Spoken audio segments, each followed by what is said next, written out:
Thank you so much. I'm so glad to see that so many people in the new India are still interested in rediscovering Gandhi. So thank you for coming over here, and I'm deeply grateful to all of you. Uh, Let me start by a set of disclaimers. I'm a Gujarati, and we always believe in playing safe. So disclaimers are very necessary, right? The first disclaimer is I'm not a Gandhian.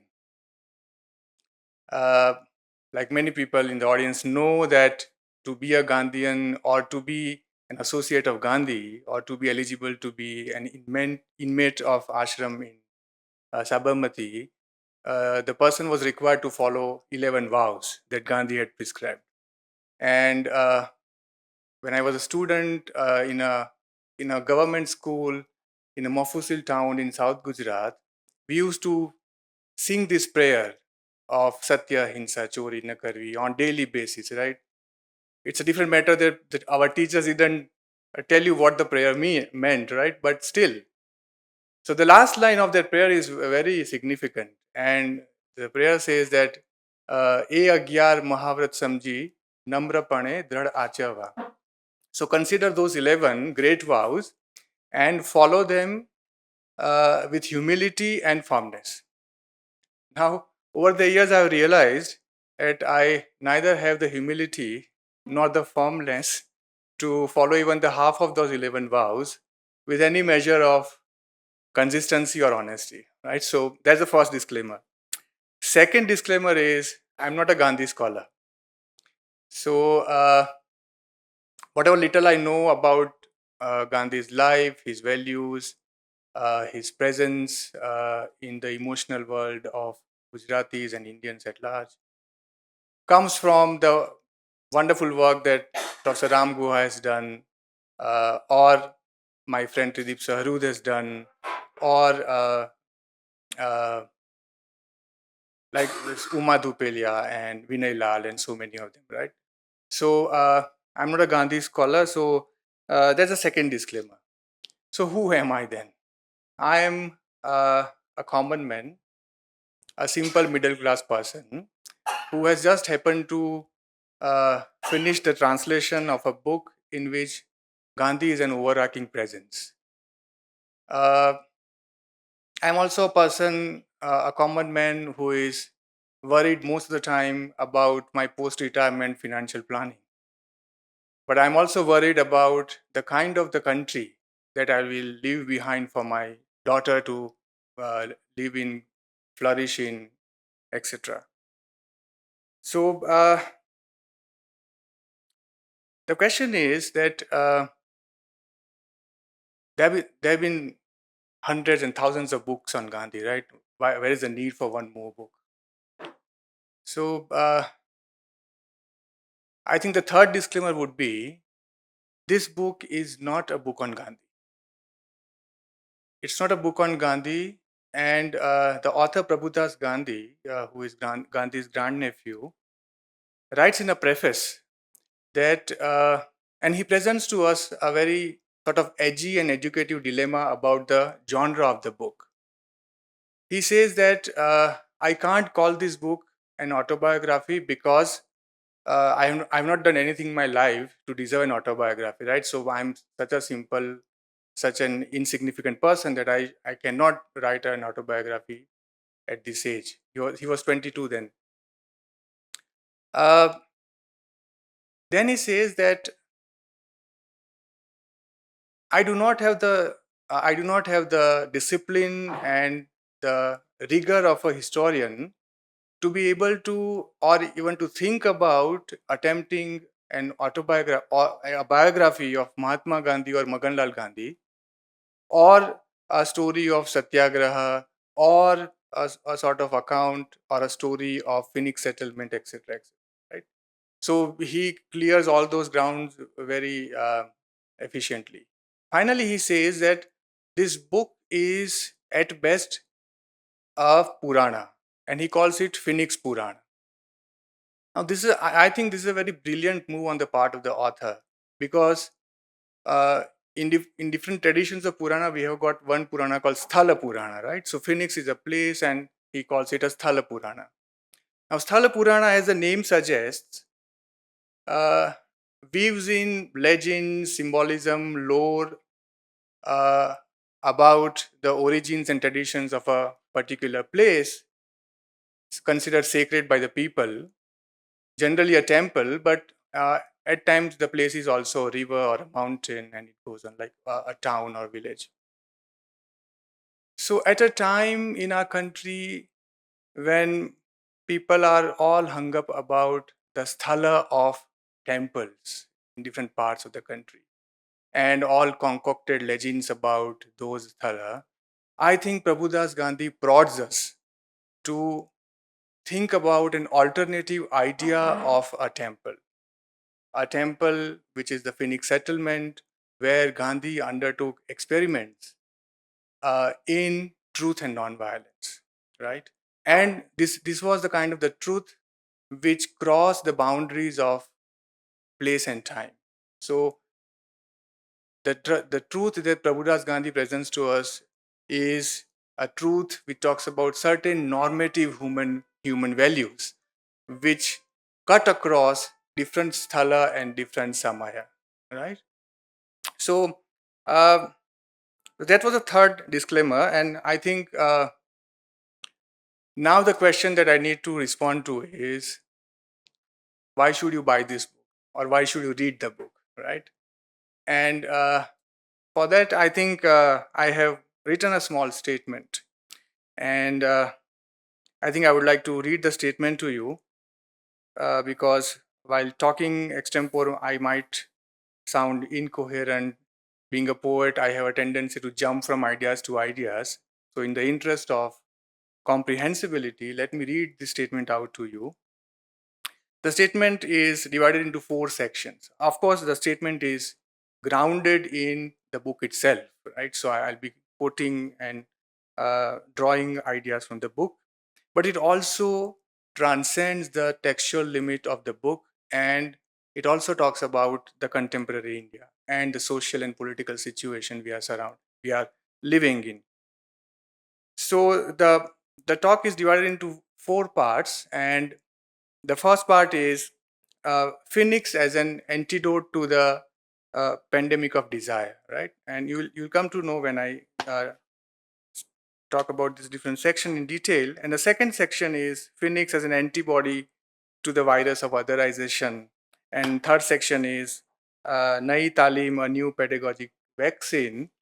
And the fourth is Indian opinion, truth in the post-truth era, right? So please bear with me as I read this statement out to you. Generally, people like me don't get a chance to make a statement, right? So I think I got this platform and I should make the statement, make the best use of it. So the first part, Phoenix, an antidote to the pandemic of desire. At the onset of COVID-19, Arundhati Roy imagined the pandemic as a portal, a gateway between one world and the next, and whether we can choose to walk through it, dragging the carcasses of our prejudice and hatred, our avarice, our data banks, and dead ideas, our dead rivers and smoky skies behind us. Or, she continues, we can walk through lightly with little luggage, ready to imagine another world. Unquote. While Roy sees the virological pandemic as grounded in the geomorphological agency of humans and the transformative global modernity sustained by neoliberal order, she also draws attention to the threat of the pandemic of masculine majoritarian ethno-nationalism, which would determine the forms of human belonging and contours of communities' futures. Reading The Dawn of Life, one realizes that pinning COVID 19 to global capitalist economy would amount to treating the symptom of the disease at the expense of its root cause, which is the infection of desire. For Gandhi knew that the self-renewing nature of unsaturated desire was a capitalistic axiomatic, which thrived on its contradictions like inequality, ecological degradation, and sacrificed individual freedoms. Hence, his apocalyptic prognosis about 300 million Indians taking to Western style industrialization, stripping the world bare like locusts. I'm referring to Gandhi's quote from Young India from 1928. Today, India is a nation of 1.46 billion, being advised to be aspirational and consume more. Consumption has become a dream, individually nurtured and neoliberally nationalized. Phoenix becomes a formalization of Gandhi's desire to cure himself of the disease of Western civilization that had secretly gripped him.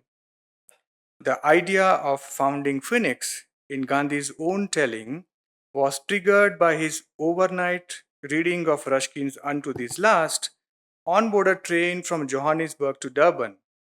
However, Prabhudas Gandhi notes that he was toying with the idea a good 8 days before he had read the book.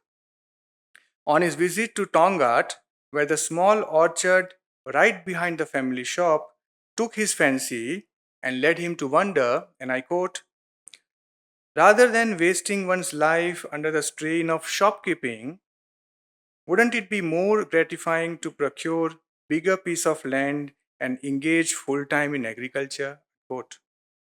Instructively, the futility of life of shopkeeping later assumes trenchant overtones in Hind Swaraj, where the editor concurs with Napoleon, describing the English as the nation of shopkeepers. In a recent book, Gandhi's African Legacy, Uma Dhupelia has shown how Phoenix was a cooperative community built on the ideas of Ruskin and Tolstoy, where the life of an agriculturist was held superior to one in the city where factories bred large scale poverty and riches for a few. The community life at Phoenix was driven by the principle of aparigraha, non possession. For capitalism not only turns citizens into consumers, but it develops a military industrial complex and justifies it by identifying dangerous enemies within and without. In the memoir, Prabhudas Gandhi recalls the train journey he undertook from Phoenix to Durban during the strike of white employees of the Union Railways. And I quote, so the context here is that the white employees of the Union Railway are on strike and all the negotiations with the government fail. So they take to violence, they derail the trains, they set them on fire, etc., etc. So uh, in order to safeguard the trains, the government deploys the army along the railway tracks, right? So Prabhudas is traveling by one of these passenger trains, and I quote him: "The image of an army guarding railway tracks, as if they were as precious as gold, or even more, drilled it into my head that the demonry of mammoth machines and gigantic factories could not exist without constant protection by a fattened, heartless army. Without such a guard, it would spiral out of human control. If the machines blessed us with a plethora of leisure, they also forced upon us the crushing burden of a violent military force, fattening by the day at the expense of the human body, mind, and resources. Once the giant net of the military expanded in direct proportion to the spectral army of machinery, there was no way out of this double bind." Unquote. In Gandhian metaphysics, desire always begets violence, be it a desire to conquer nature or a nation or sexual desire.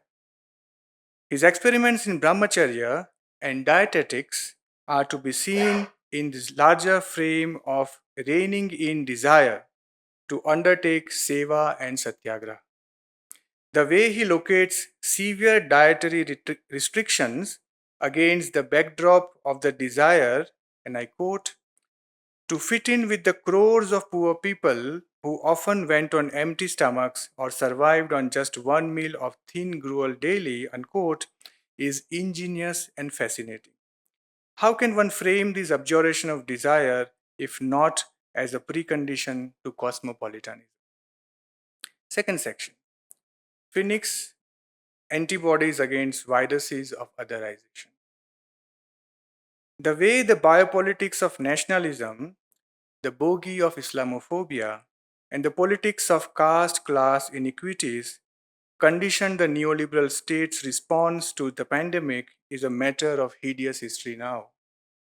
In India, the pandemic laid bare disturbing contexts of the experience of migration, precarity, invisibilization, increased domestic violence, atrocities against Dalits, and mediatized misrepresentations of a community captured in crazy expressions like Corona Jihad. But the response of the state, on the other hand, was typically neoliberal, represented through the agenda of deregulation, weakening job security, and bargain legislations. Such a scenario comes about on account of the blunting of the privileged subject's desire and ability to access and experience the other's everyday social world, something which produces fear and resentment so central to any ethno nationalist project. The Dawn of Life is apparently an account of the dauntless fight Gandhi had led against racist colonial government in South Africa. But it also inheres a powerful self-reflexive gaze. Prabhudas Gandhi's response at the end of the chapter titled Satyagraha in Durban Tram, which provides an account of the racial humiliation and violence he had faced on a tram, is extremely poignant and pertinent. I quote, the purist and racist attitudes of the whites pale into insignificance against the horrible casteism practiced in India. Not being allowed to occupy a seat on a tram drove us to feel being reduced to the status of animals. What trauma do our untouchable brethren would be going through when we don't allow them, for example, access to water tanks during scorching summers or an entry into a temple? If the use of adjectives like heartless, arrogant, and uncivilized for our white brothers in Durban seems justified to us, what kind of adjectives would be deemed suitable to describe us in India? Unquote. Gandhi had made it a quintessential part of his project to expose his ideal community to the experience of caste, religious, and gendered socials having dissimilar moral, material, and aesthetic significations. For he knew that the necessary decolonization and desacralization of the self could be achieved only by a visceral politics of 1. Ontological inhabitation, 2. Role reversal, and 3. Discursive infection. By subjecting himself and the ashram inmates to the act of sandal making and toilet cleaning, Gandhi had overturned the conceptual premise of a caste universe that deemed a physical engagement with the materiality of the world, that is, the act of touch, as inherently polluting. Negotiating leather and shit, which are the low caste vocations in caste imagination, sought to enact an epistemic break in the high caste Hindu psyche, organized around stringent codes of purity and pollution. The Dawn of Life is strewn with examples of how Gandhi subverted gender hierarchies at Phoenix, primarily through the instrument of role reversal. After his return to Phoenix in 1913, Gandhi takes charge of the school and the kitchen as the headmaster and the head cook. On September 16, 1913, when the final satyagraha flagged off and 16 satyagrahis, led by Kasturba, set off to challenge an apartheid state, Gandhi personally cooked a luxurious send off feast for them, consisting of roti, kheer, fragrant spicy curry, colorful salad, date juice, curry, rice, and so on. In fact, the act of placing four women, Kasturba, Kashiben, Santokben, and Jakiben, at the vanguard of Satyagraha was Gandhi's strategic blow on calcified structures that enjoined gender based fears of oppression and psychological orientations of public private binary. Prabhudas Gandhi notes that this was Gandhi's masterstroke, which brought out even privileged Muslim women like Banu Sheikh Mehtab to join Satyagraha and court arrest. Even earlier, Gandhi involved women in press work and, in fact, personally taught his daughter in law Chanchal to compose types in the press so that she could draw a wage of £3 like others and become self sufficient. Gandhi's transreligious cosmopolitanism and spiritual seeking transcended institutionalized religions and ritual worship. The prototype of his famous multi faith prayer can be traced back to the prayer meeting he had started holding at Phoenix, where followers of all faith were free to participate, sing bhajans and hymns, and read from holy scriptures of different faiths. In these meetings, Gandhi gave discourses, for example, on comparison of Vaishnavism and Christianity, or read excerpts from poetic or religious texts in Gujarati, English, and Sanskrit. Then he would unpack their profound semantics for righteous living. In this meeting, Prabhudas Gandhi recalls religious texts were tampered with and transformed to shore up a politics of religious accommodation. Thus, Vaishnava Janato Tenere Kahiye often became Christian Janato Tenere Kahiye and Muslim Janato Tenere Kahiye to underline the fact that empathy with the suffering of others is a key to spiritual realization. Abdul Qadir Bawazir, whom Gandhi called his blood brother and who later moved with Gandhi to Sabarmati Ashram, moved in Phoenix with his wife and two daughters. Rauji Bhai Patel, Gandhi's associate at Phoenix, notes in his memoir, and I quote, "Sometimes Imam Sahab read out to us the verses and message of Prophet Muhammad from Holy Quran. At dawn, we would lie in bed waiting for his sky-rending azan and then get out. A true Hindu is a true Muslim, and a true Muslim is a true Hindu was the motto he never tired of repeating." Unquote.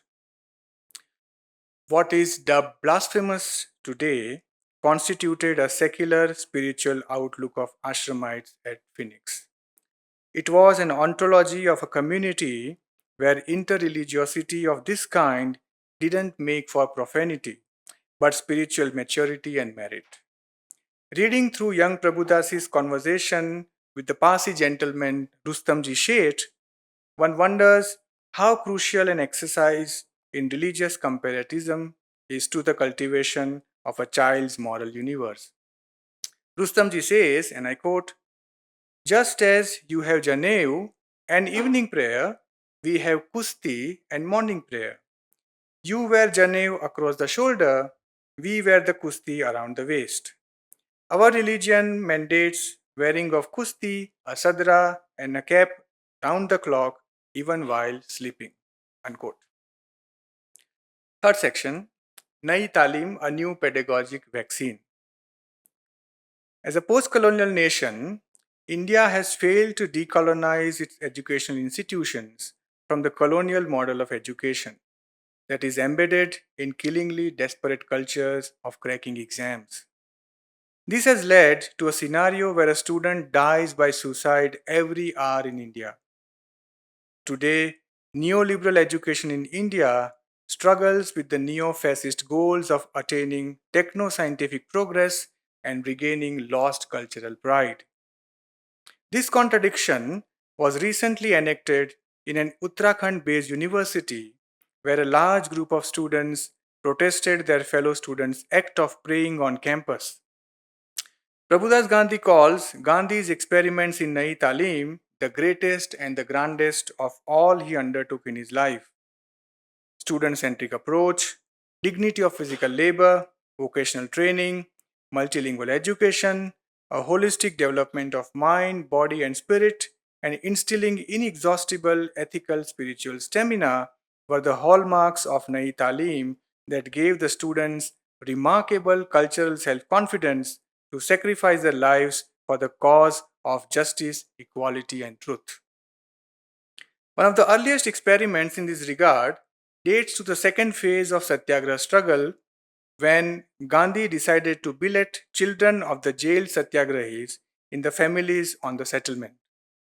The idea was, and I quote, to draw the institution of family into social service and proffer it an opportunity to evolve meaningfully. Unquote. Prabhudas's interaction with his housemate Ibrahim, his education under German teacher John Cordes, and the company of Europeans like Henry Pollack, Gabriel Isaac, a Chinese gentleman called Mr. Quinn, Parsi and Muslim businessmen like Dawood Sheth, Umar Sheth, Rustamji Sheth, leads to the development of a Catholicity of mind the protesting students of Uttarakhand unfortunately know nothing of. Clearly, the object lesson in Gandhian pedagogy was an emphasis on equality. Prabhudas Gandhi tells us that his classroom was so democratic a space that no one bothered about standing up as a mark of respect to the teacher as she entered the class. Again, the education at Phoenix was completely free from examination blues, cutthroat competition, and ranking mechanisms. The author's description of the weekly tests he took at the school is worth quoting at length, and I quote, Bapuji or Magan Bhai would come to the class, hand over the question papers, and leave for other work that required attention. We never knew the figure of a supervisor since no one felt the urge to cheat and appear cleverer than the others. Everyone wrote answers patiently and neatly according to his memory and understanding. We didn't get we didn't get scared in case of getting stuck somewhere or on account of failed memory. For we knew that Bapuji would help us with any lessons we fell short of. Not faring well in one subject would drive us to work harder with the hope of making up for it in the test next month. I even remember turning restless, waiting for that day when I would outperform myself. Unquote. In the school that functioned between 9 to 11, subjects like mathematics, Gita, grammar, Gujarati or Tamil or Hindi, and a bit of English were taught. The brief classroom teaching was done alongside rigorous physical labor in fields, in kitchen, printing press, and frequent trips to railway station for fetching posts. Education in Phoenix was oriented towards cultivating and reaping a fine crop of satyagrahis, a bunch of people who were capable of love and resistance, compassion and courage, critical thinking and friendship. The conduct of Ramdas Gandhi in prison during the fasts he undertook with other satyagrahis, described in chapter Ramdas the Ideal Prisoner, bears out the profound and transformative promise of Gandhian mode and manner of education. Ramdas, a callow young man of hardly 16, doesn't scapegoat his associates into fasting but undertakes it himself and soldiers on even when others fall by. He doesn't backtrack even an inch from his commitment to truth and presents an ideal of virta for all of us to emulate. Underline virta, it's a reference to Arun Shori's latest book on Veer Savarkar, Savarkar the New Icon. Therein he talks about the fast that Savarkar and his brothers undertook in Andaman jail. Last section, Indian opinion, truth in the post-truth era. Was the outbreak of COVID-19 at the dawn of post-truth era just a coincidence? Or was the latter a necessary precondition for the former? What did these two time warps have to do with the ideas of nation and truth? In this period, a part of Indian print and digital media, cheekily called Godi media, pulled off the great hack of human mind and its conception of truth. In what looked like a manufactured nationalism gone awry, the Indian media that had already sold its soul in the Faustian bargain to the state to Faustian bargain for state sponsorship, TRP, and advertisement recently betrayed the nation in the time of war. Gandhi had quite cannily anticipated the pitfalls of unchecked and unethical reliance on print and digital cultures for nation building.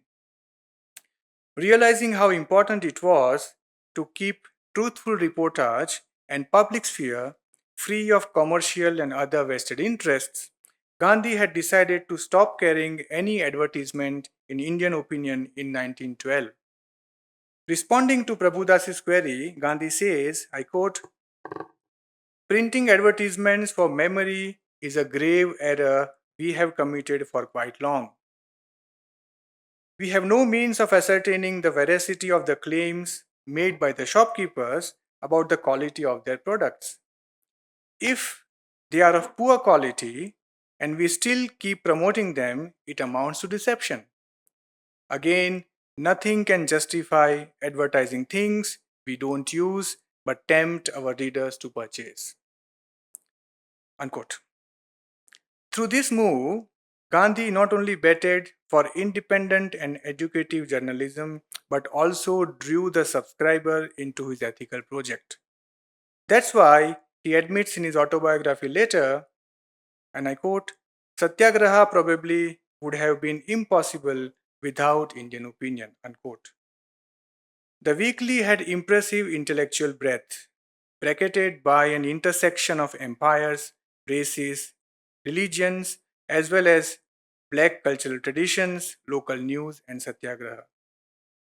Further, the weekly became a trigger and a locus for Gandhi to negotiate the tensions between his cosmopolitan preferences and the need to forge a national community out of Tamils, Calcutta men, Mohammedans, Hindus, Brahmins, Banyas, and unite them through a kindling of national consciousness. He achieved this feat firstly by transforming the premise of nationalism from hate to love, from suspicion to solidarity, and from otherizing to self making. In issue after issue, the weekly underlined the importance of acting ethically under the most straining circumstances and of self suffering and non-violence in the pursuit of truth. Prabhudas Gandhi's brief conversation with Dutch jailer who comes to Phoenix for spending holidays during the final phase of Satyagraha stands in for the larger impact the paper had on Indian community in South Africa. That a young boy's encounter with a man in charge of the cell his father was imprisoned in doesn't excite bitterness in his heart, but instead drives him, and I quote, to seek out the humanity even of the most cruel looking person, unquote, is a plea for a humane, ethical nationalism contemporary India so badly needs. Another brilliant move to achieve the objective was to publish the newspaper in four languages simultaneously. Indian Opinion was published in Gujarati, English, Tamil, and Hindi. Gandhi remained steadfast in his commitment to multilingualism as a tool of imagining a cosmopolitan community throughout his life. In the current Indian context, where according to a recent survey, over 90% of the population in the Hindi belt have turned monolingual, recovering existential multilingualism has become unprecedentedly urgent. For every language is a worldview and thus a begetter of cosmopolitan outlook to life. Finally, I would end by saying that these are alienating times that can strip one of friends, family, language, institutions, and most importantly, truth. Torrid they may be, but certainly not unprecedented. And the best part is the tool for blowing away the smog of untruth is at hand. Satyagraha, literally holding on to truth, a truth that propounds the unity of life, virtue of voluntary suffering, non-violence, renunciation, and unconditional love. Thank you. Thank you so much.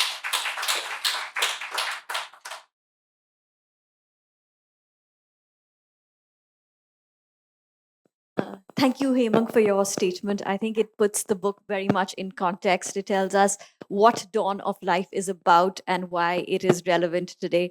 Um, Before the event, we were just sitting outside and we were in conversation with a professor. And I asked him, you know, how come you've not brought any of your students? And he said something which was, I think, very powerful and poignant, and you agreed. And he said that my students are no longer interested in Gandhi. Maybe we can take off from there and also just talk about you are also a teacher and why you felt it was important and necessary to translate this book. So, a small clarification, I'm not a teacher. I used to be a teacher, but I'm an administrator now. So, I'm a deputy registrar in Central University of Gujarat. So, well, it's a long story how I came to this book and how I decided to translate it. But I think to cut the clutter, I would say that at least in middle class families in Gujarat, even today, Gandhi does not come in a formal manner in the form of a book, right? So I don't remember having read Gandhi's autobiography uh, any time before I was in college. But I do remember that Gandhi was a constant overarching presence in my house. So uh, he would be around in different stories that your parents will tell you, right? So when a child is young and is afraid of darkness, the story of Ramba would be brought in. That when Gandhi was a small kid, Ramba told him that you utter Ram Nama and your fear will go away. So that is a kind of the story that every kid knows, every kid you know learns without reading the autobiography. Similarly, Gandhi's devotion to his parents, right? Now, this kind of emotional blackmailing also goes on all the time in families. So, my mother used to tell me, see, Gandhiji, like he never hid anything from his parents. And whenever he did, he wrote a letter of confession to his father. And his father was like, so sad that he started crying upon reading the letter and all that. So, I think Gandhi comes to even today. I think people with the advent of internet and WhatsApp and other social media, uh, attempts are being made to displace Gandhi from Gujarati families. But I think even today people know a lot about Gandhi without having read him. So I think when I was in college, I read Gandhi and I was okay with him because there was so much of propaganda around discrediting Gandhi for a variety of reasons. Then in 2002, I got this job in a college and life goes on and you have got your own things to do. So until the lockdown, I think in 2020, when I saw those visuals on the screen about millions of migrant workers walking back home and their condition was really tragic and it really broke my heart. And since it was lockdown, our university was also not working, so I was at home and I was looking around for something to read on the plight of the migrant, right? Not in India, across the globe. And someone suggested to me Giriraj Kishore's Pehla Girmitiya, right? So but since it was like we were confined to homes, I had no way to go out and purchase the book. And I think then Trideep Bhai or someone suggested that I look at this book, Prabhudas Wise. And fortunately, I got a pirated copy on internet. So I read it and uh, I realized that there are so many issues in this book that require attention of the scholarship, attention of people at large in the country.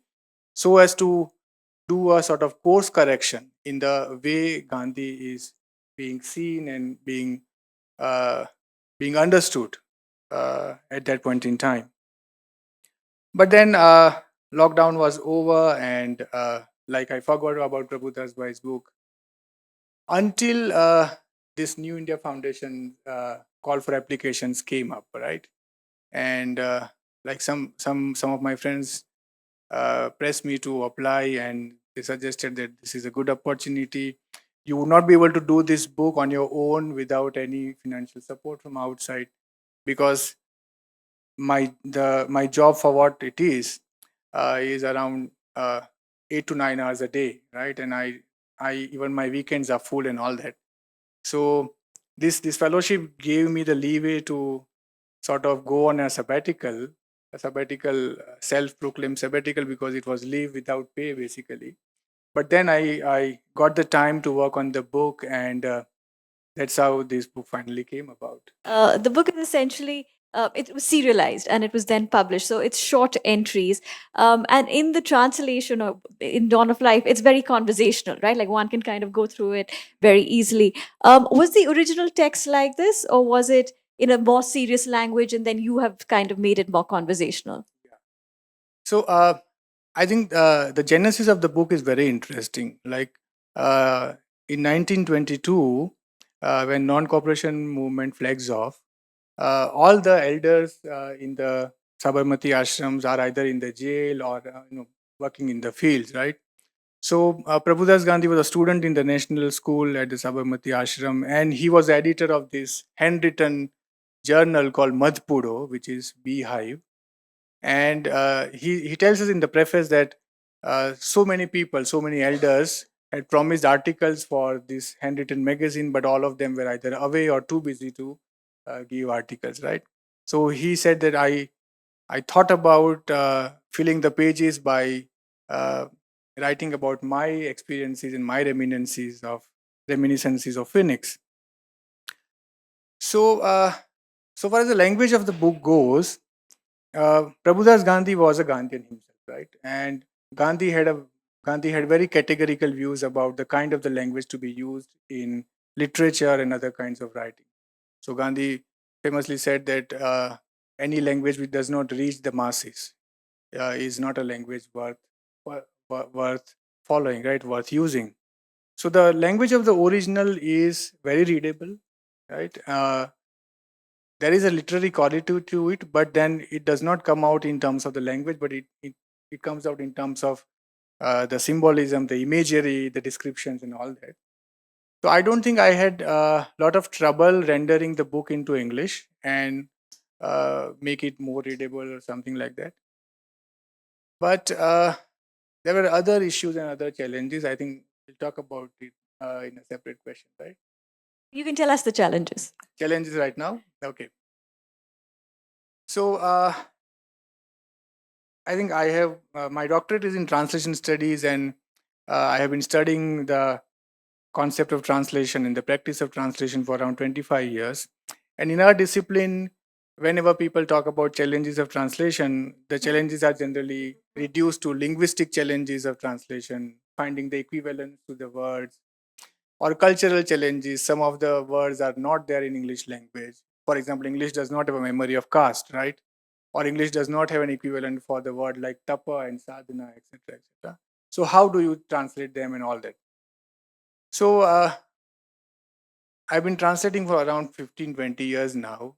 And as you get into the saddle, you realize there are various ways in which you engage with this kind of problems. So either you go for internal translation, you go for tactics like summarizing or paraphrasing. Sometimes you go for footnotes, right, end notes, etc., etc., or glossary. But I think the main challenge that I had was that of transgression, right? And people say, like scholars in translation studies say, that translation does not have any equivalent in any of the Indian languages.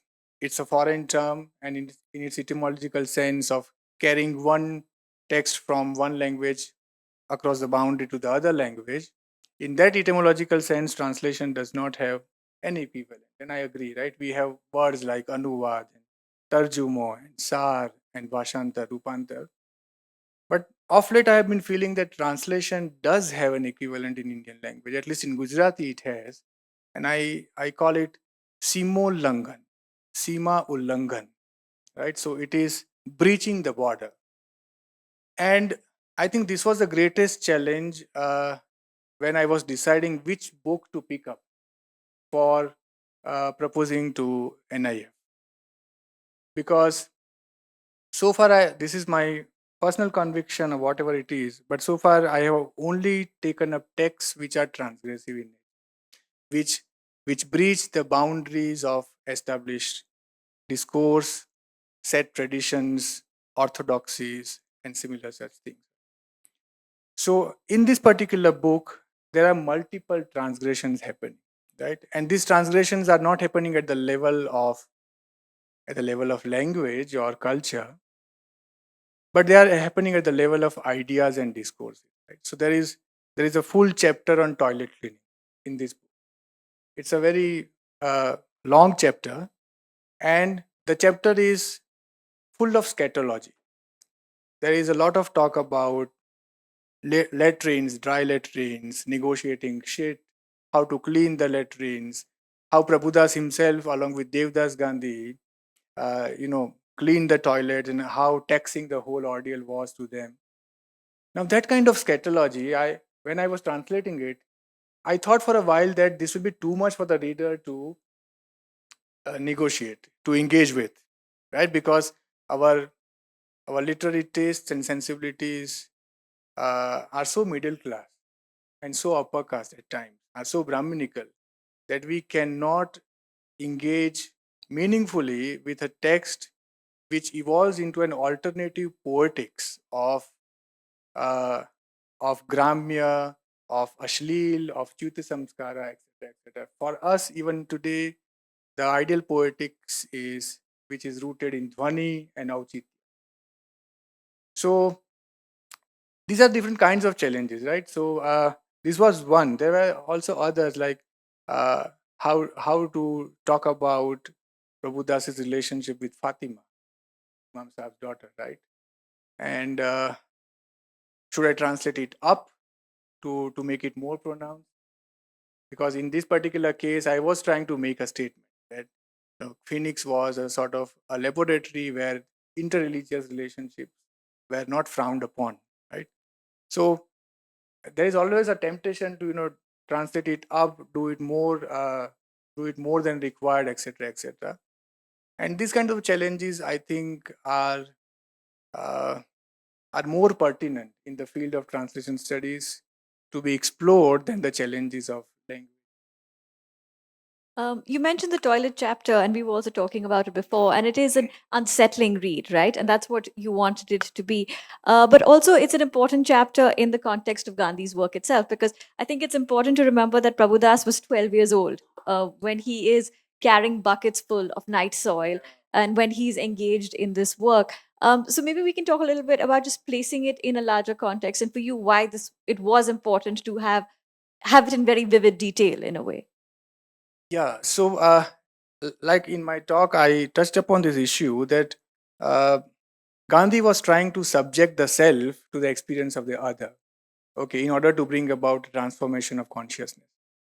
And sometimes back, I was listening to Suraj Yangde in one of his interviews.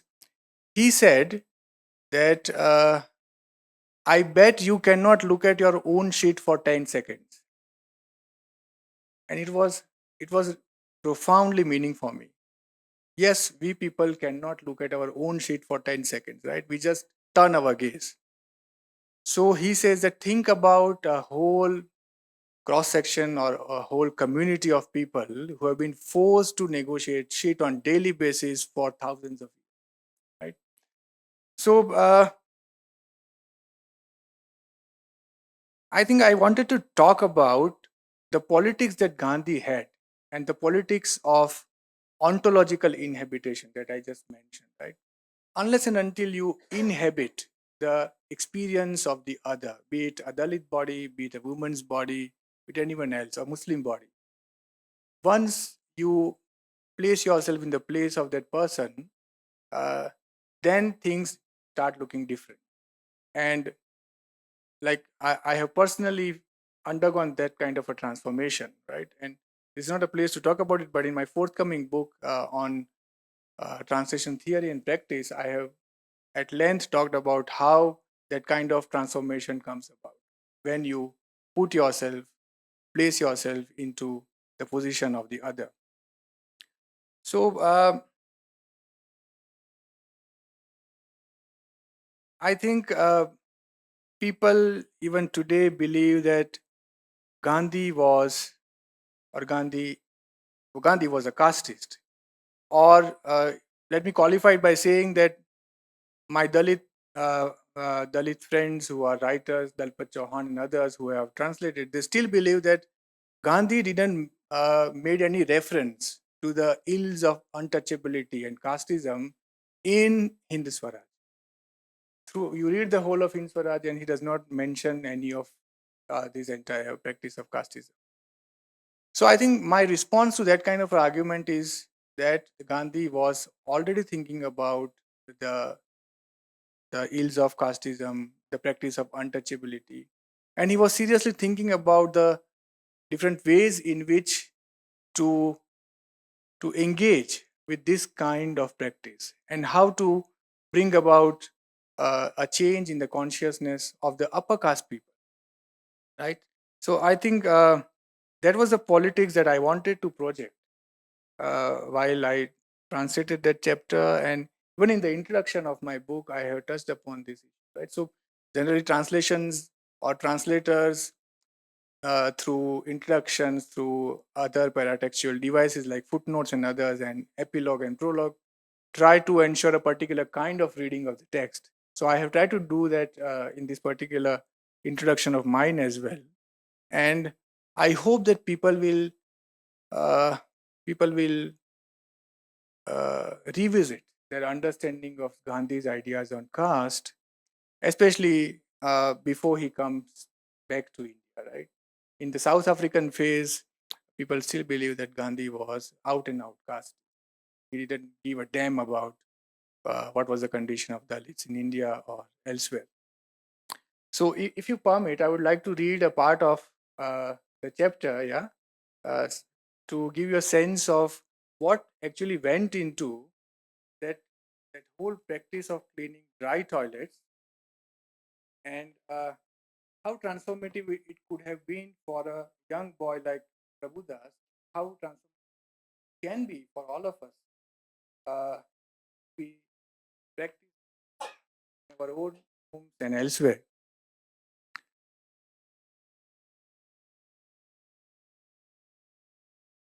The first experience of toilet cleaning turned out to be extraordinarily taxing for me. A sturdy bucket, about 20 inches high, and with a holding capacity of at least 2 jerrycans of water, was full to the brim with a steaming mix of earth and excreta. Lugging that bucket load, taking care that its contents did not spill over, up to the banana plantation in the distance, tired the hell out of both of us. Devdas was relatively strong, but I wasn't equal to the task, however hard I tried. Taking a deep breath, I would lift the bucket with both hands and stagger on, only to put it back on the ground in about 10 steps. Thus, after a great deal of effort, we reached the designated vegetable bed, which had been cleaned in advance. Placing the bucket to one side, we dug a wide pit in the solid black soil. The general practice then was to empty the whole bucket into the pit in one go and be done with it. But we had to undertake a special ritual.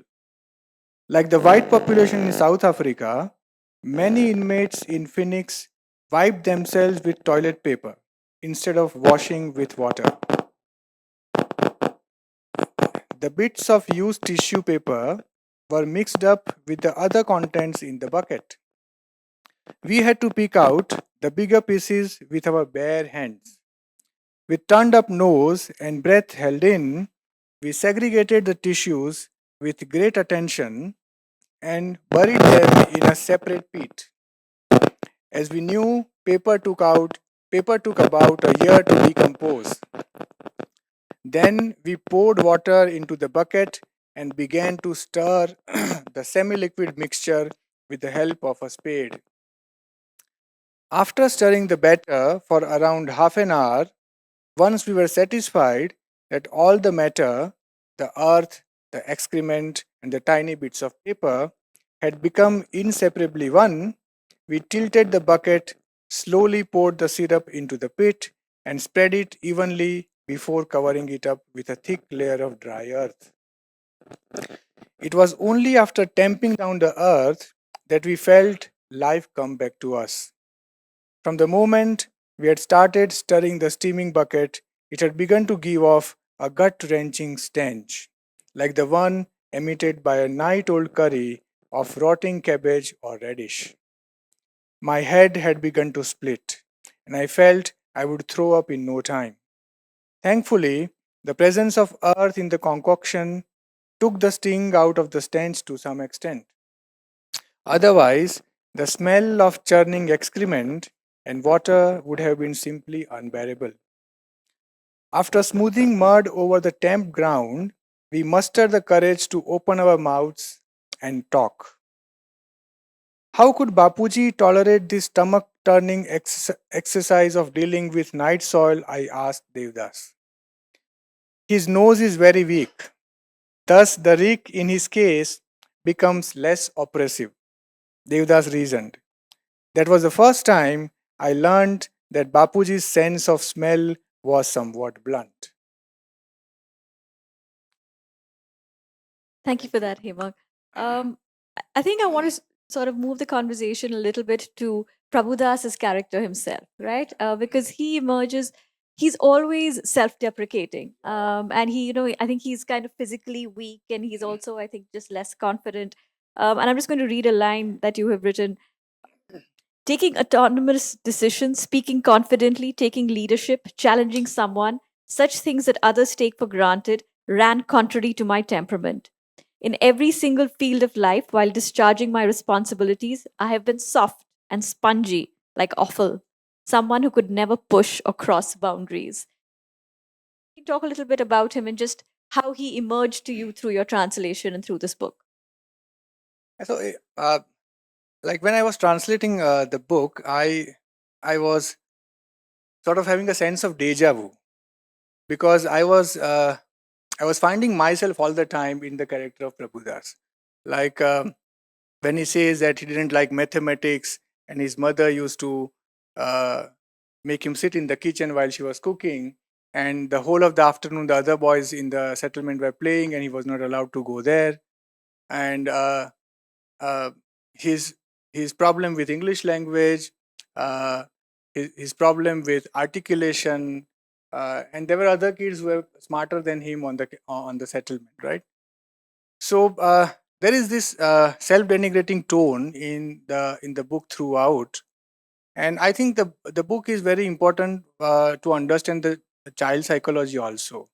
And in the original, Kakasaheb Kalalkar has written uh, a sort of very long introduction where he brings out the fact that the way Prabhudas was treated by his parents and especially Maganlal Gandhi, because Maganlal, his uncle, was very violent and very hot-tempered man, and there are there are a couple of places where Prabhudas describes how severely he used to beat him to take out his anger, right?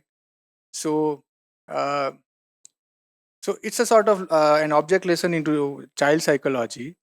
And what was the question?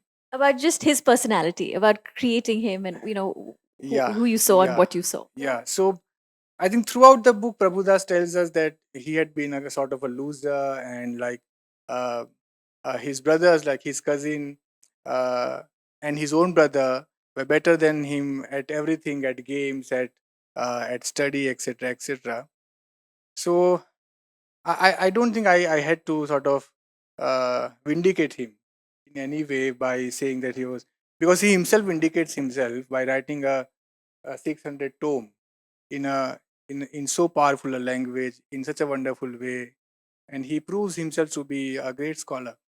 And in one of the chapters, he underlines the fact that when in 1913 Gandhi comes back to Phoenix and takes charge of the school, he says that had Bapuji taught us for any length of time, I would certainly have become a scholar in my own right, a scholar of history or politics, etc. etc. So I think I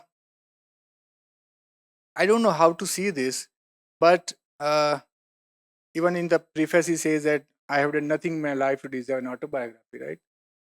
And around the same time, there was this another guy who was writing his own biography in a self-congratulatory tone under a pseudonym called Chitragupta, right? So these are these different contradictions, and I don't know how to comment upon it. But then Prabhudas himself vindicates himself from his own admission of being inferior, being weak character, etc.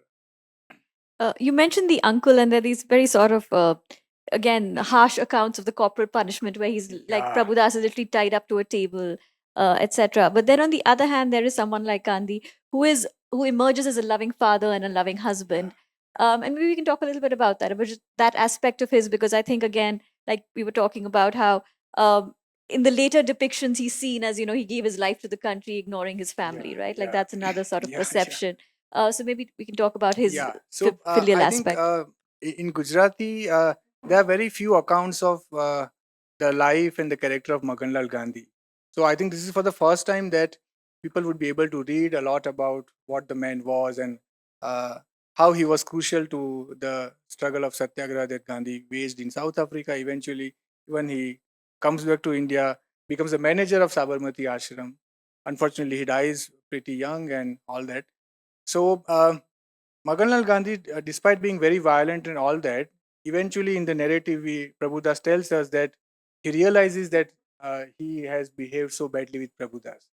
So he tells that even after going back to Sabarmati, whenever Prabhudas met Magan Bhai, the first thing that would he talk about would be the uh, he would apologize that I had been so bad to you in Phoenix, and I really repent the way I have treated you, right? So that kind of uh, sort of exoneration of Magan Bhai is also something that we come across in this book. So he's not just painted as a sort of very uh, angry man who is beating children, but as an opposite also. Similarly, in case of Gandhi, like uh, I have many friends who tell me that Gandhi was a horrible husband. He was a horrible father, and they give example of Harilal when it comes to son, and they give the example of how Gandhi had taken away all the jewels that had been gifted to Kasturba when he was coming back from South Africa to India, and like she was not willing to part with those gifts, but Gandhi was very adamant how he forced Kasturba to clean toilets, etc., etc. In this book, there are episodes, and there is a full chapter on a title, I think, Kasturba at death's door, right? After returning from jail in 1913, Kasturba falls severely ill, right? And so ill that she cannot even tolerate the smallest of the sound in the settlement, right? So throughout this period, long illness, Gandhi stands by all the time, 24 by 7, by Kasturba's bed. Uh, the daughter-in-laws in the house, like Kashi Ben and Santokh Ben, they reach out to Gandhi and say, "You please relax. We will take care of her." And Gandhi says, "No, until and unless I am here, I will look after Ba myself." So that kind of human side of Gandhi, uh, I think I'm not sure, but it comes out for the first time in this particular book. And this book has also got some kind of historical relevance because this was written prior to the writing of Satyagraha in South Africa and Gandhi's autobiography, right? So uh, the second aspect that I remember just now, as I'm talking about how Gandhi emerges as a human figure, uh, Gandhi used to stay in Johannesburg, and Prabhudas and the family used to stay in Phoenix, right? So sometimes on weekends or on some work, Gandhi would come to Phoenix, and all these children would surround Gandhi. They will climb on his shoulder, and they will take all kind of liberty with Gandhi, and Gandhi used to play with them. So Gandhi's house was on a certain kind of a hillock, right? And there was a slope there in the courtyard. So Prabhudas tells the reader that uh, Gandhi used to pick up all small kids and roll them down the slope, and there will be a lot of laughter, a lot of fun. So I hope that some of the stuff in the book will sort of encourage a revisiting of Gandhi as a father, Gandhi as a family man, Gandhi as a husband, because we come across a lot of moments in this book where we see Gandhi is really anxious about the welfare of the family. Gandhi is anxious about the institution that he has built. Like he's talking all the time about what will happen to Phoenix, right? After they leave, what will happen to the settlement? What will happen to this? No doubt the agreement, the settlement with Smuts has come about, but still he is not sure because he knows that Smuts can go back on his words and anything can happen. So that kind of sense of love, sense of compassion, sense of commitment to his family, to the Phoenix community, to the Indian community at large in South Africa is something which is unprecedented. And to my mind, he was not a horrible husband. He was not a horrible father. It's just that uh, certain moments in his life uh, forced him to take certain decisions which were in the interest of the larger politics that he was deploying in the nation. I think that is the perspective in which we have to see those. I think I'm good. I want to leave time for questions, but just one more thing I think we should talk about is that the importance of this book is that it shows us how South Africa was sort of the early laboratory for Satyagraha, right? And of course, Gandhi has written his own book about Satyagraha in South Africa. So maybe we can just talk a little bit about that, about how Satyagraha emerges at Phoenix Farm and at Tolstoy Farm. Yeah, so the story of Satyagraha in South Africa is available to us right from the horse's mouth, right?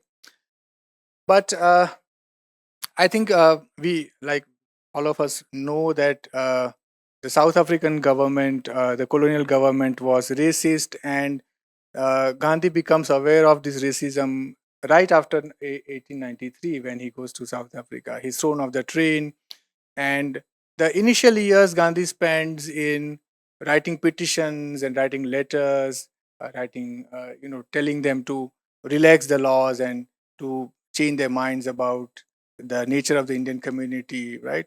And like in those years, he's charged of being an out and out racist also. So this book by Ashwin Desai and Ghulam Wahid, The Stature Bearer of Empire, uh, takes out Gandhi's references to the black community in South Africa, calling them kafir, in one of the representations that he makes to the colonial government. Right now, but the actual satyagraha, I think, kicks off in 1906, right, when the government issues this ordinance under which all the Indians have to uh, register themselves. They have to give the fingerprints of both hands, and they will have to produce a registration certificate at the call of any colonial officer at any place whatsoever, whether they are in street, whether they are in their homes, or even in the bedroom or the kitchen, right? So the satyagraha kicks off then, and I think the account of satyagraha that we get in this book is from the eye of Prabhudas Gandhi, right? So we do not get the trajectory of events. We do not get what Gandhi was doing, but in part three, most importantly, Prabhudas is talking about all the news that he is receiving from the Satyagraha. That Gandhi is now in Walcrust. Now he has been detained. Now uh, 2000, another a batch of 2000 indentured laborers from mines and plantations have come to Newcastle and all that, right? So the sort of an sort of an understanding of satyagraha in this particular book comes in the indirect narrative, right? So Prabhudas says that we got this letter from Magan Bhai, we got this letter from Rauji Bhai, Kallenbeck wrote this letter, all that. So it's a very indirect, because the speaking voice of the book is Prabhudas himself, and that's why in the initial remarks I said that this is not a book about Gandhi; it's a book about Prabhudas Gandhi.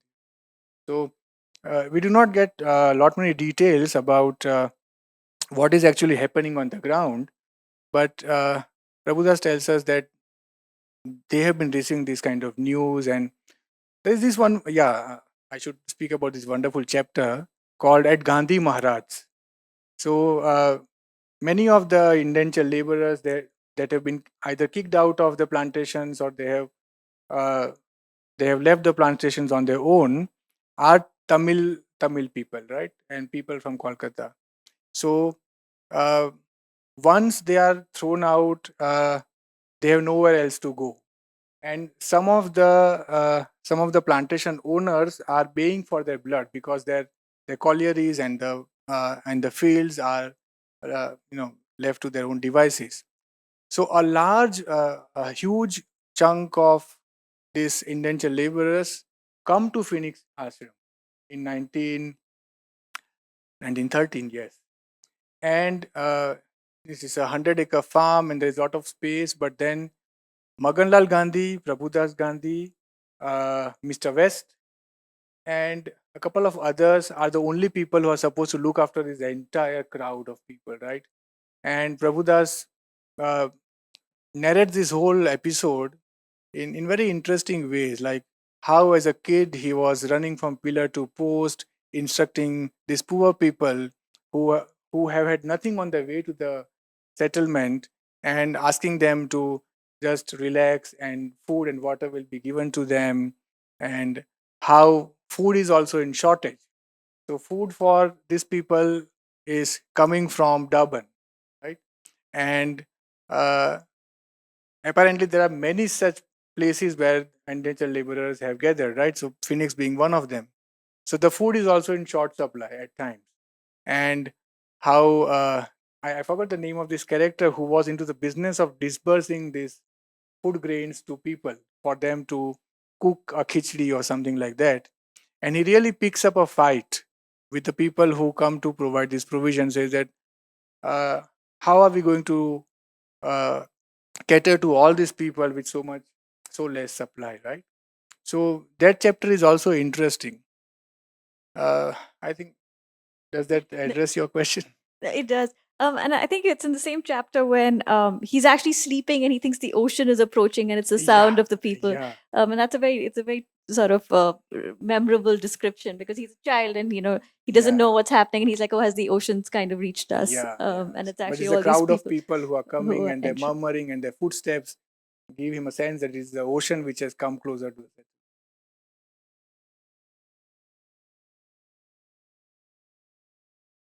Thank you. One way to understand Gandhi's life is that he was a lifelong crusader against injustice, right? So, which makes it all the more important for us to understand his precise views on caste. So, my question is now, Dr. Ambedkar was a very, very effective crusader against caste injustice.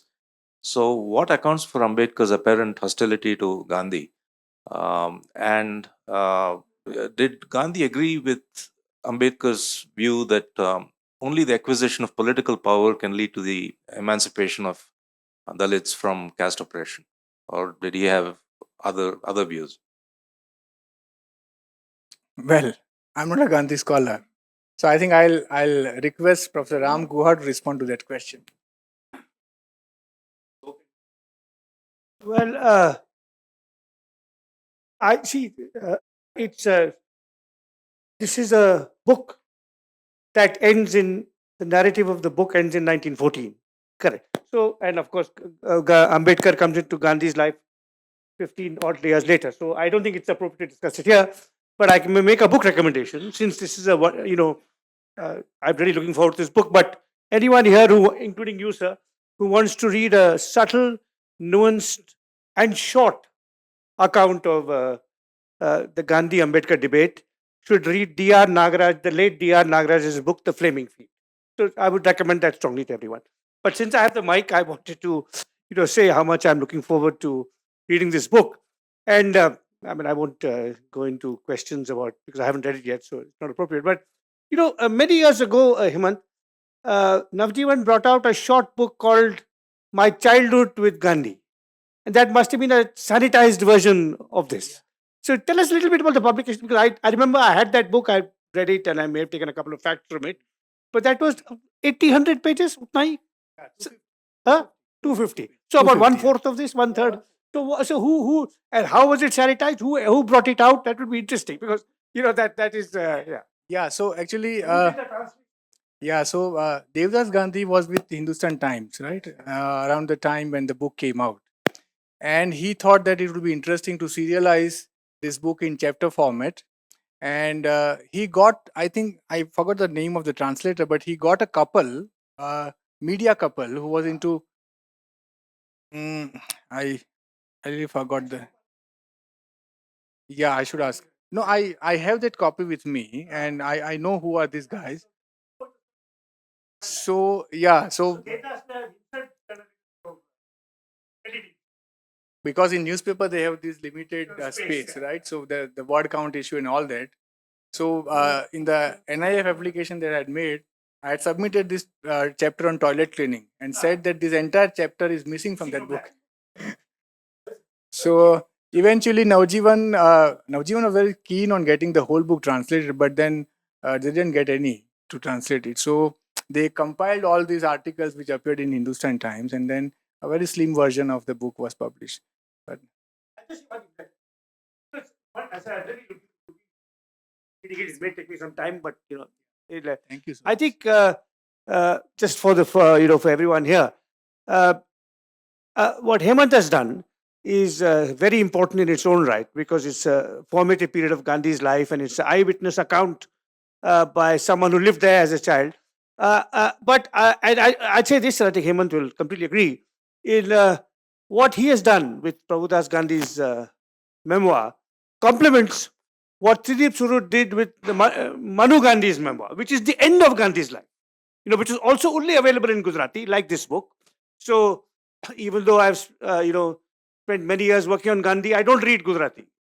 So neither Prabhudas's book nor and they were both. Even Manu Gandhi's book came out in a kind of short, sanitized version. So I think it's really because this is the first part of the life, which is in South Africa, Phoenix Farm. Trying to break the boundaries in manual and manual labor, the printing press, Indian opinion, the 1913 Satyagraha. That's what we find this book. And the last part of the life, which is Noakhali, Delhi, communal, the fast, communal conflict, brahmacharya, celibacy. So I think this is, it says that you bookend what Tridip and you have done as a very important service to Gandhi scholars because these two crucial episodes bookending, early on and right at the end. So I think it's, it's just, it's just wonderful that coming from you, it's a wonderful. huge But as I said, compliment. Thank you and I so think you will much. appreciate that. Thank you so much. मैंने आपका नाम त्रिदीप के साथ लिया है. That's जुगलबंदी तो तुम्हारी आपकी That's जुगलबंदी what, है. because he's It- such a towering It's figure. really helped us. So that's right. I want to say that. Thank Many you. congratulations. I'm also very much looking forward to reading this book. Yeah. I was very curious about the composition of Phoenix. Like how many people and how many, who were they? So I think initially there were Maganlal Gandhi and his family, Chaganlal Gandhi and his family. But eventually we see, and yeah, Henry Pollack was also, yeah, and Mr. West and his sister. So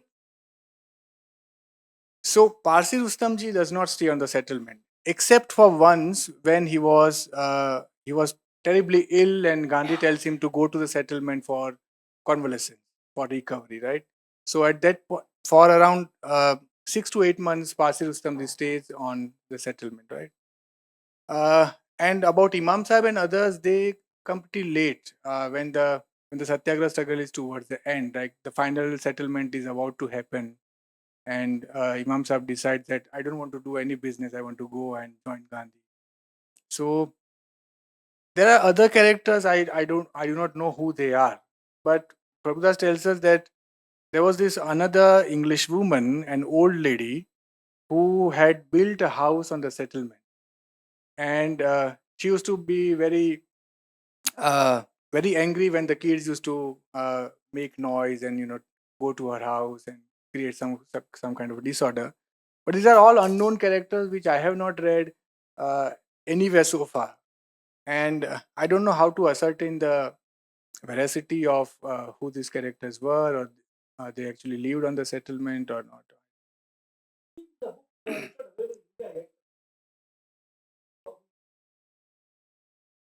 Yeah, yeah. The 1920, this 2024 book, yeah, I mentioned it. Gandhi's African Legacy. Yeah, yeah. So I have got the PDF with me. Yeah, yeah. So I have been through the introduction and even the first chapter of that book, but she does not talk about all this. In fact, Uma, quite interestingly, was surprised when I wrote a paper and I sent it to her. In the paper, I mentioned there was a cobbler's hut on the settlement, because Prabhudas says that there was a cobbler's hut where Gandhi used to, train people who were interested into sandal making. And there is this character called Bhagabai who actually prepares the pair of sandals for Jan Smuts, right? So she said that no, I'm not really sure whether there was such a cobbler hut, and I would be keen to know where actually it was. I said I'm just a translator. I don't know. Is it so? Okay. Yeah. Yes, great granddaughter. Yeah. Yeah. Yeah. So we are yeah, we are in touch, and in fact, when she raised this query, I had underlined the page number and the line and sent her a snapshot of the page that this is where code is the word. Uh, Chamar code is the word. Yeah. Uh,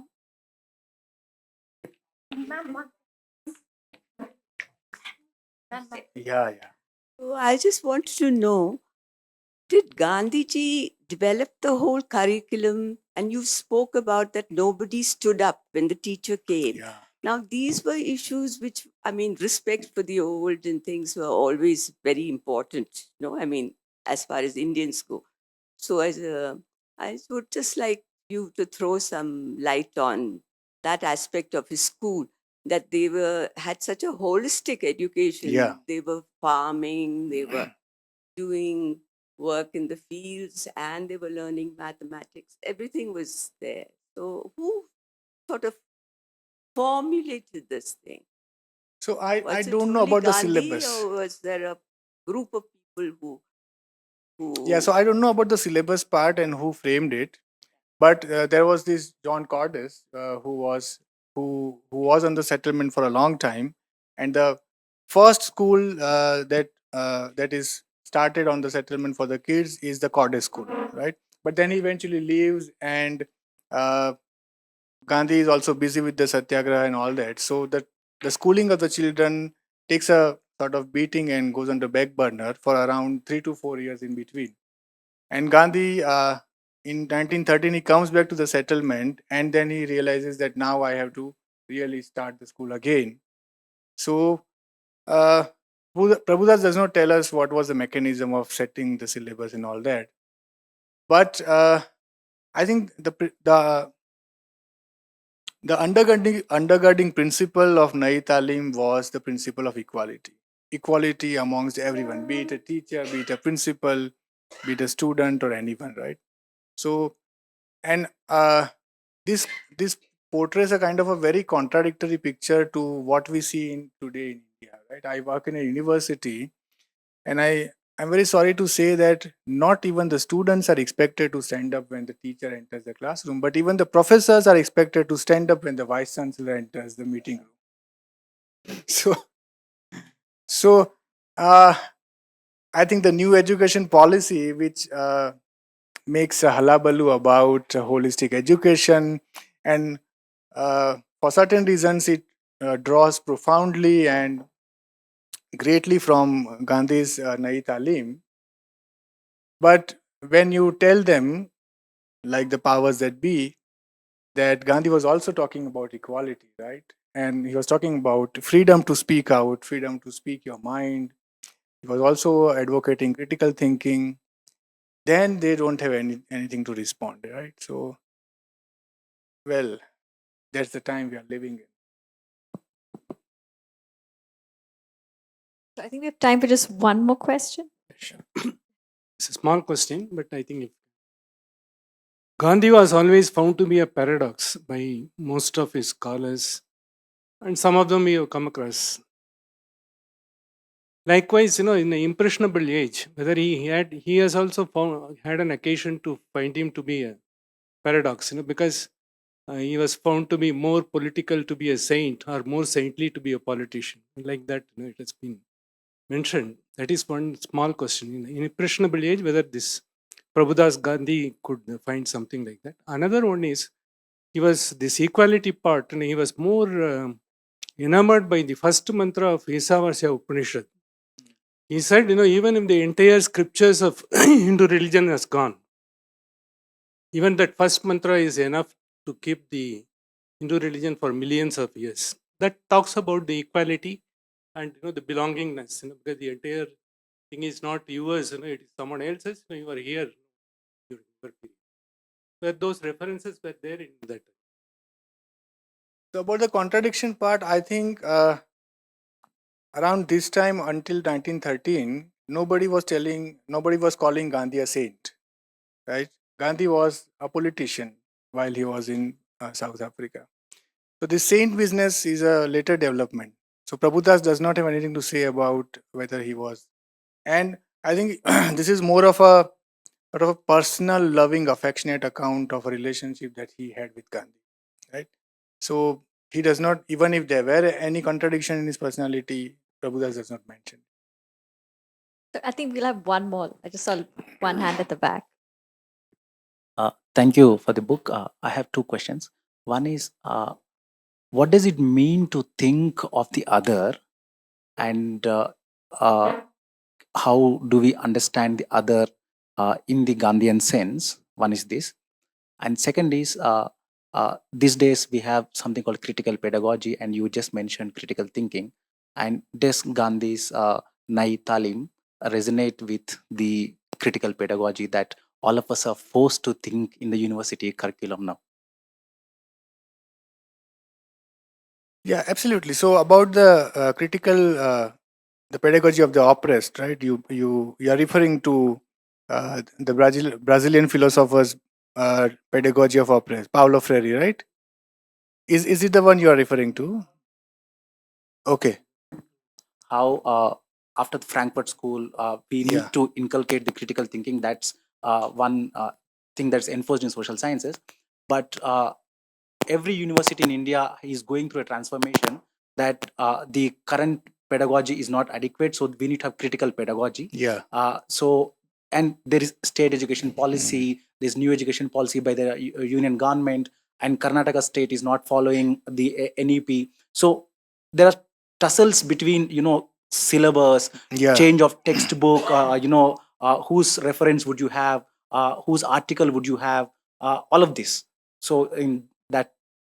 So yeah, Nai Talim is all about critical thinking and independence of mind, right? So in this particular book, Prabhudas Gandhi talks about Gandhi's experiments in dietetics, for example, or natural therapy, and he falls ill, and Gandhi tries to treat him with the help of natural therapy. But towards the end of the chapter, it's a long chapter, but towards the end of the chapter, Prabhudas says that I thought it is all nonsense. It didn't work for me. But I'm happy that for this particular period, I was in the vicinity of Bapuji. Right? So, Nai Talim probably equips you with that kind of a courage and that kind of independence of mind, using which you can even talk back to Bapuji and tell him that your experiments in dietetics or uh, Kune bath and all that is so much of a bull, right? So Thank you so much, Hemang. Thank you all for being here. Thank you, Mr. Guha, for attending. Thank you, BIC, for organizing.